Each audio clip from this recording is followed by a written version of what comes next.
திருப்பரங்குன்றம் மலை விவகாரம் தொடர்பாக ஆர்ப்பாட்டத்திற்கு அனுமதி கோரி இந்து முன்னணியினர் தொடர்ந்த வழக்கு தற்பொழுது அவசர வழக்காக விசாரிக்க முடியாது என்று உயர்நீதிமன்ற மதுரை கிளை தற்பொழுது அனுமதி மறுத்திருக்கிறார்கள். அண்மை செய்தியாக பார்த்துக் கொண்டிருக்கிறோம். கூடுதல் விவரங்களை செய்தியாளர் பாலகிருஷ்ணன் வழங்க நாம் கேட்கலாம். வணக்கம் பாலகிருஷ்ணன், கூடுதல் விவரங்கள்.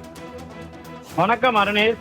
திருப்பரங்குன்றம் மலை விவகாரம் தொடர்பாக இந்து முன்னணி நடத்தும் ஆர்ப்பாட்டத்திற்கு அனுமதி வழங்க கோரி நீதிமன்றத்தில் அவசர முறையீடு செய்யப்பட்டது. அவசர வழக்காக விசாரிக்க நீதிமன்றம் மறுத்துள்ளது. வழக்கறிஞர் மனுவாக தாக்கல் செய்தால் நீதிபதி அறிவுறுத்தியுள்ளார்.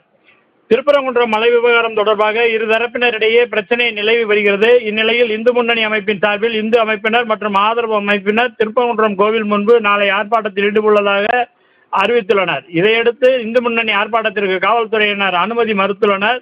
இரு தரப்பினரிடையே அசாதாரண சூழல் நிலவும் காரணத்தால் மதுரை மாவட்டம் முழுவதும் ஆர்ப்பாட்டம், போராட்டம், தர்ணா உள்ளிட்ட அனைத்திற்கும் தடை விதிக்கும் வகையில் 144 தடை உத்தரவு பிறப்பித்து மதுரை மாவட்ட ஆட்சியர் உத்தரவிட்டுள்ளார். இந்நிலையில் நாளை இந்து முன்னணி நடத்தும் ஆர்ப்பாட்டத்திற்கு அனுமதி வழங்க கோரி நீதிபதி தனபால் முன்பு அவசர வழக்காக முறையீடு செய்தனர். அப்போது நீதிபதி இதனை அவசர வழக்காக விசாரணை செய்ய முடியாது, வழக்கறிஞர் மனுவாக தாக்கல் செய்தால் விசாரணைக்கு எடுத்துக்கொள்வதாக அறிவித்துள்ளார். அருணேஷ்,